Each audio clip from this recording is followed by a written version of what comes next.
Bien, j'aimerais d'abord vous dire toute la joie que j'ai que cette journée, cette rencontre se tienne aujourd'hui. Le bonheur de vous retrouver pour celles et ceux que je connais, de vous accueillir pour celles et ceux que je ne connais pas ou que je n'ai pas encore rencontrés. Et en tant que directeur du master politique culturelle, qui est à l'origine aussi de cette rencontre, il m'incombe de dire deux mots sur le pourquoi, d'une part, de cette rencontre et sur l'esprit de ces débats. Ensuite, et avant de céder la parole à toute une série d'invités sous la forme de deux tables rondes, l'après-midi va se déroulé en deux parties, a priori, mais Nathalie Montoya vous le redira sans doute.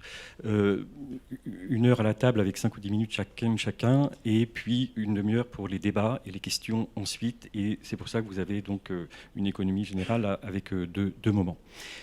Donc, avant de dire deux mots sur l'esprit, je vais ensuite passer la parole à Vincent Gay au titre pour rappeler combien cette rencontre s'inscrit aussi dans l'université populaire. Je passerai la parole aussi à Carla et Louis, deux étudiants du master politique culturelle, master qui a porté donc cette journée, et à Nathalie Montoya, qui a eu tout le pilotage de la conception et l'organisation de cette rencontre, qui se situe aussi dans la suite des journées d'Hydro, qui interroge l'actualité de l'entrecroisement entre culture et politique. La dernière en date avait porté sur la Syrie et sur la manière dont les artistes pouvaient résister aux modes de destruction qui étaient des modes politiques, entre autres. Pour aujourd'hui, et autour de cette thématique intitulée Culture en lutte, au titre de l'actualité qui nous occupe et préoccupe depuis 2 mois, ou plutôt depuis plusieurs années, je voudrais donc dire le pourquoi de cette rencontre et l'esprit qui pourra y présider, si vous voulez bien. Sur le pourquoi, je dirais peut-être seulement 2 mots. La nécessité et l'adversité que nous avons ressentie. Sur la nécessité, c'est comme si ça pouvait ne pas être, ou comme si on ne pouvait pas faire autrement, comme si ça nous devançait, comme si nous étions convoqués et obligés de renouer, de retrouver des moments d'espace, de rencontre, de dialogue de ce type-là. Et cette nécessité, on la ressentait par rapport à l'urgence de ce que beaucoup ressentent comme des injonctions au silence ou presque à l'impuissance. Et nous savons, et parce que nous savons, que nos paroles ont des retentissements. Nous savons aussi que nos silences ont des retentissements. Et nous ne voulions pas consentir au silence. Et par rapport à cette urgence de retrouver et recroiser des paroles qui sont singulières, nous voulions articuler en effet des expériences de résistance singulières et envisager la possibilité d'un moment de réflexion pour repenser des politiques d'envergure, retrouver des visions politiques qui manquent parfois, d'où cette nécessité que nous ressentions. Urgence aussi de reconvoquer ce que vous connaissez chaque jour de l'espace public, mais aussi dès lors que l'on fait cet usage public de la raison, on ressent combien ça favorise ce que d'aucuns nomment un monde commun et retrouver aussi ce moment-là. Sur l'adversité, elles sont plurielles. La grande question était de savoir comment affronter les affronts que vous ressentez, que nous ressentons. Les affronts sont pluriels et les adversités plurielles.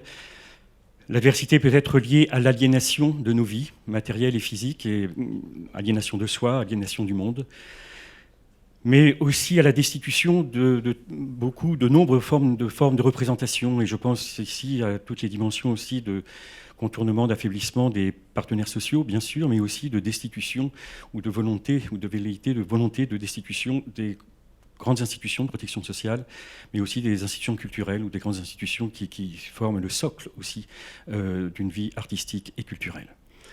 Et l'adversité se loge aussi dans les procédures ou dans des formes de gouvernance dont vous connaissez les mots, qui sont l'accélération et la sidération. Et la volonté était de tenter un instant de suspens, de créer peut-être ce que vous connaissez aussi comme de la désidération, c'est-à-dire de nous offrir la possibilité d'avoir un temps de réflexion d'un après-midi, d'avoir un temps de distanciation de ce que d'aucuns nomment un tempo de la pensée, un tempo autre, pour nous offrir cette possibilité de retrouver aussi cet esprit public critique qui vous anime, qui nous anime. Voilà pour le pourquoi. Et quant à l'esprit, je dirais peut-être 2 mots, plus rapidement encore, sur la pluralité et sur la liberté. Le principe de pluralité, qui est le socle même de la constitution de notre monde, de vous-même en tant que personne, et aussi par rapport au monde commun que j'évoquais, cette pluralité, elle est parfois attaquée par des formes d'univocité ou de volonté d'univocité homogène et vide. Et l'idée, c'était de convoquer la pluralité dans tous les domaines, la pluralité des secteurs qui seront représentés aujourd'hui, des acteurs à la tribune ou aux deux tribunes, aux deux tables rondes. Là, pour aussi confronter la pluralité des actions de résistance ou des actions de réflexion, avec cette articulation entre l'action et la réflexion indissociables qui sont à l'œuvre. Et pluralité aussi, interroger la pluralité des formes de résistance. Parce qu'il y a des résistances aujourd'hui même, et il y a des résistances qui se déploient comme dans une courbe, dans une temporalité qui articule le futur passé, c'est-à-dire le temps passé, le futur et le présent. Et parfois, l'importance de s'installer dans des résistances de temps long par rapport justement aux offenses ou aux affronts qui nous sont faits nous oblige aussi peut-être à réfléchir à cette pluralité des temporalités. Quant à la liberté, elle est peut-être le principe le plus évident. Ça serait une forme de liberté, je dirais, de pensée, par rapport à l'enjeu que nous devons affronter, qui est bien souvent l'obligation qui nous est faite de nous cantonner à des interdits de pensée. Enfin, en tout cas, on essaye, dans toutes les assignations identitaires ou dans les refus d'entendre une quelconque parole, il y a cette idée d'interdit de pensée aussi. Mais cette liberté, c'est la liberté aussi de créer, de rêver, qui est propre et constitutive et qui fonde le socle de la dimension de la création artistique et des formes de la culture. Et c'est aussi la liberté d'expression. Et j'insiste, parce que ce sera la tonalité et l'esprit même de cet après-midi. Chacune et chacun des invités que je remercie d'ores et déjà se présentera à vous dans une forme de liberté dans le rapport à l'institution. L'idée sera de se présenter par rapport justement aux actions portées, comment ces actions ont pu apparaître, comment elles ont pu créer des mouvements, du lien et autres, ou de l'espace public, pour reprendre le terme de tout à l'heure. Et donc il n'y a pas ici de volonté d'une quelconque, en dépit de la nomination des institutions, de représentation des institutions. Et donc j'insiste véritablement sur cet esprit de liberté d'expression, d'une parole libre, de témoignage, pour dire comment sont nés ces mouvements, où on en est aujourd'hui, et qui présidera donc à l'ensemble de l'après-midi. Liberté d'expression, évidemment, aussi dans les temps de parole qui seront les vôtres, que nous espérons les plus longs. Enfin, je vais donc passer la parole avant de vous la céder. Et je voulais vraiment remercier l'ensemble des personnes qui ont participé et qui ont contribué à l'élaboration de cette journée. J'évoquais Nathalie Montoya tout à l'heure, je veux citer Daniel Bellini également, je veux citer les étudiantes et étudiants du Master Politique Culturelle qui se sont engagés conséquemment, puissamment donc, dans l'organisation de cette journée. Je voudrais remercier Marie Cuiret, qui est directrice du laboratoire de changement social et politique, et je voudrais remercier Vincent Gay, au titre de tout ce qu'il porte, au titre de l'Université populaire, mais plus encore avec une honnêteté et une qualité immense depuis le début de ces mouvements, et qui offre la possibilité aussi de créer des conditions de possibilité de ce type-là, et au titre de l'Université populaire, dans lequel s'inscrit aussi cette journée d'Hydro sur la culture en lutte. Merci de votre attention.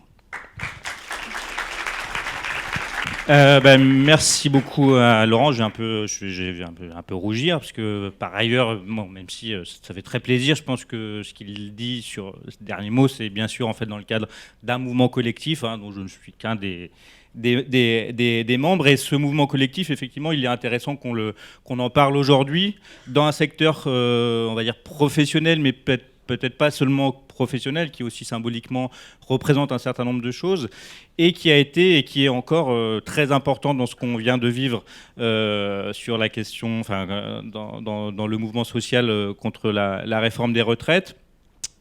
Mouvement qui a bien sûr été fortement porté par les cheminots, par les salariés de la RATP, mais c'est vrai que le monde de la culture, comme aussi le monde de la justice, ont été des espèces de pépites, un peu de choses qui étaient assez inattendues et dont les manifestations ont beaucoup marqué, je crois, les esprits, inscrites aussi dans une temporalité de mouvements spécifiques, notamment, je pense bien sûr à la longue grève à Radio France, qui est aussi un enjeu extrêmement important. et puis qui a su, j'imagine que vous allez en parler, hein, mais renouveler en partie des formes d'action, des formes d'une certaine façon de popularisation aussi d'un rapport à la culture, y compris une certaine culture extrêmement légitime. Et je crois que ça, pour le coup et pour la suite, je crois que c'est important.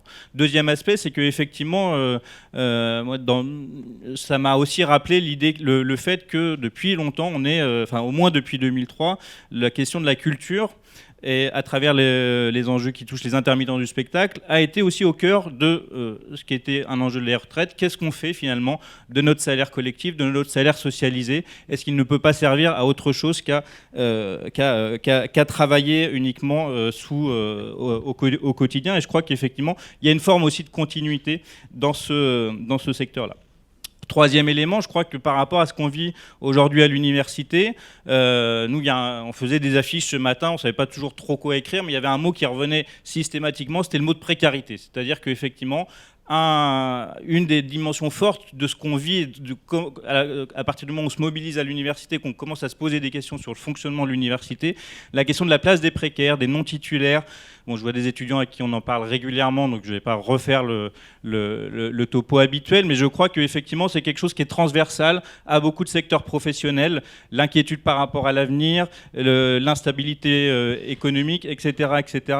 Et ça, effectivement, c'est quelque chose qui nous touche énormément et qui va encore plus nous toucher si, effectivement, les projets en cours de réforme de l'enseignement supérieur et de la recherche sont menés à leur terme. L'autre peut-être élément aussi qui nous touche autant que les gens qui vont intervenir aujourd'hui, c'est finalement des questions politiques qui touchent à la connaissance, à la culture, au savoir. Et on est, nous aussi, confrontés à cette espèce de marchandisation, de mise en concurrence de nos établissements, de nos laboratoires, etc., etc., avec effectivement des formes très différenciées qui sont projetées pour l'avenir de l'enseignement supérieur. Et je crois que, bien sûr, c'est cet enjeu de l'égalité qui est, à mon avis, au cœur de nos luttes. Il est extrêmement présent aussi dans le monde de la culture. Alors nous, on est mobilisés effectivement depuis le 5 décembre. On prépare une journée importante de mobilisation le 5 mars, à laquelle, bien sûr, on convie tous les autres secteurs en lutte qui le souhaitent. Et ce qu'on a essayé de faire depuis le 5 décembre, c'est aussi de faire vivre concrètement une certaine idée de l'université, loin d'être parfaite, mais en tout cas qui donne des pistes pour fonctionner autrement. Une université ouverte, une université qu'on a appelée populaire, même si elle reste cantonnée quand même souvent au monde de l'université, mais qui donne en gros un aperçu de ce que pourrait être une ouverture de l'université, ce que pourrait être l'invention de contenu, l'invention d'activités par les acteurs eux-mêmes de l'université. Et je crois que dans les enjeux de ce qui serait aussi une redéfinition de la culture, de l'accès à la culture, de quelles pratiques culturelles, c'est des enjeux politiques qu'on retrouve de la même façon. Et je crois que aujourd'hui comme demain, on a de nombreux combats communs à mener tous ensemble. Voilà, donc je vous remercie et je vous souhaite une bonne après-midi dans nos murs.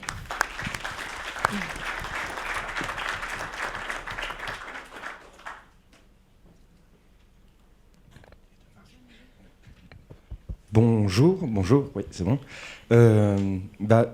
Merci d'être tous présents. On a organisé, je pense, cette journée dans une forme d'urgence, en tout cas dans un temps court, et on est heureux de voir que ça a fait quand même un peu d'écho. Voilà. Nous, en tant qu'étudiants en politique culturelle dans le master, on s'est dit que c'était important de faire se rencontrer des professionnels de la culture, parce que nous-mêmes, on sera bientôt des acteurs de ce monde-là, et donc on se disait que c'était très important pour nous d'entendre les luttes de chacun, de comprendre leurs combats et les mobilisations pour nous-mêmes nous inscrire mieux dans ce secteur-là. Donc on a voulu cette journée comme un moment où chacun peut se rencontrer et parler. Donc ces deux mondes de lutte que sont l'université et la culture, c'est le moment qu'on a voulu proposer pour tout le monde aujourd'hui. Voilà. Et puis c'est aussi un moment d'expérience collective avec les enseignants, avec les étudiants de Master 1, de Master 2, où on a eu l'occasion de travailler, d'imaginer cette journée ensemble et de se tester aussi à la conduite de projet, qui est un cours, le seul cours en fait qu'on a tout au long de nos 4 semestres de master et qui va être après très utile dans nos futurs métiers. Et je pense que ça a été un bon moment pour ça et une vraie expérience enrichissante. Donc voilà. Merci à tous d'être là. Merci aux professionnels en lutte d'avoir pris le temps de venir discuter avec nous. Merci.